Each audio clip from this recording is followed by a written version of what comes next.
And in 1989, the sign started looking good with a horse no one seemed to want.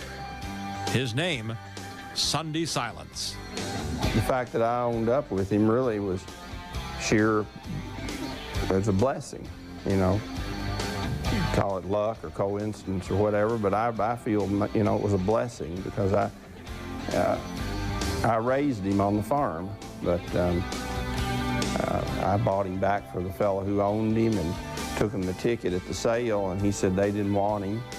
And so I remember putting the ticket back in my pocket, and I said, well, I probably just blew another $17,000. He was a kind of a horse of fate, really, as far as I was concerned. And it was right at the time the horse business took a tremendous downturn, and I'll be the first to say if it hadn't been for Sunday Silence, I'd be on what I'd be doing today, because I probably would have lost everything. The best break Sunday Silence ever had was when Arthur Hancock made the legendary Hall of Famer Charlie Whittingham his partner and the colt's trainer. So Hancock, Whittingham, and their other partner, Dr. Ernest Gaylord, were stuck with a colt no one else wanted. A colt that would go on to earn almost $5 million on the racetrack and later be sold to Japan as a stallion prospect for $11 million. But no one could have foreseen that early in 1989. While Sunday Silence was winning his races on the West Coast, no one seemed to notice because of a superstar in the East, a colt named Easy Goer. Easy Goer was the champion 2-year-old, unbeaten at 3. The Eastern press was already hailing him as the next Secretariat. The experts said no one had a chance against Easy Goer. They obviously hadn't talked to the 76-year-old Charlie Whittingham.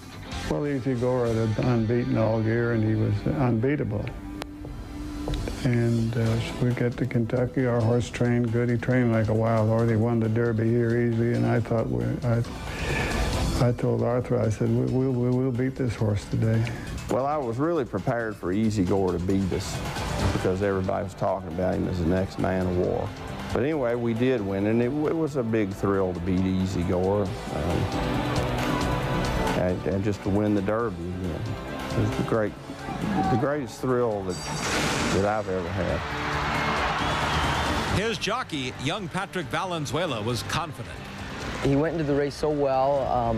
He broke well, was sitting about 4th the whole way around, and when I asked him around the turn, he picked it up very quick, and he did it so quick that through the stretch I found him in front by himself, and he was kind of shying away from the crowd, ducking in and ducking out, and I was just trying to keep him straight, hitting him left-handed, going to my right hand, and he finished very strong. I mean, I was just hoping he'd get to that wire quick without bothering anybody, really. So we got the job done that day, and I was such a happy man that day. It was unbelievable. It was the biggest dream of my life come true. I mean, besides having my children, that was the ultimate. In 1989, Sunday Silence and Easy Goer would continue one of the greatest racing rivalries ever in the Triple Crown, including the race of the year, the Preakness. In the stretch, on the outside it's Sunday Silence, on the inside Easy Goer, and down the stretch they come. On the outside it's Sunday Silence, Easy Goer with Pat Day, back to challenge, heads apart. Easy Goer on the inside with a slight lead. On the outside Sunday Silence, the rest of them far back. Here's the finish of the Preakness, Sunday Silence and Easy Goer, photo finish, noses apart. Officially, it was Sunday Silence over Easy Goer by a nose. In the Belmont, Easy Goer got his home track and an 8-length victory to stop Sunday Silence's Triple Crown bid. And then it came to the showdown at the end of the year in the Breeders' Cup Classic at Gulfstream Park in Florida. Everything hinged on that Breeders' Cup. You know, we had beaten Easy Goer in the Derby, and we'd barely beaten him in the Preakness that far. And then he'd beaten us in the Belmont, and so the next time we met him was the Breeders' Cup. That was going to decide Horse of the Year, 3-year-old champion, everything. Sunday Silence, a threatening presence on the outside. Easy Goer is set down and he's put to a fierce drive.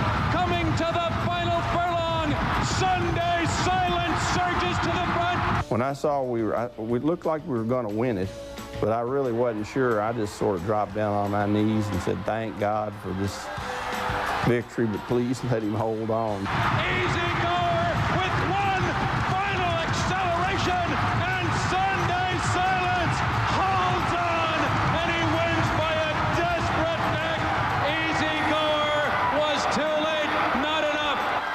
Sunday Silence, Horse of the Year. Owned by Arthur Hancock III, he had seen his blue-collar colt nobody wanted. Best of Blue Blood, Easy Goer. Ironically, Easy Goer was owned and bred by Ogden Phipps, the same man who in 1972 led the group that decided not to let Arthur run his family's farm.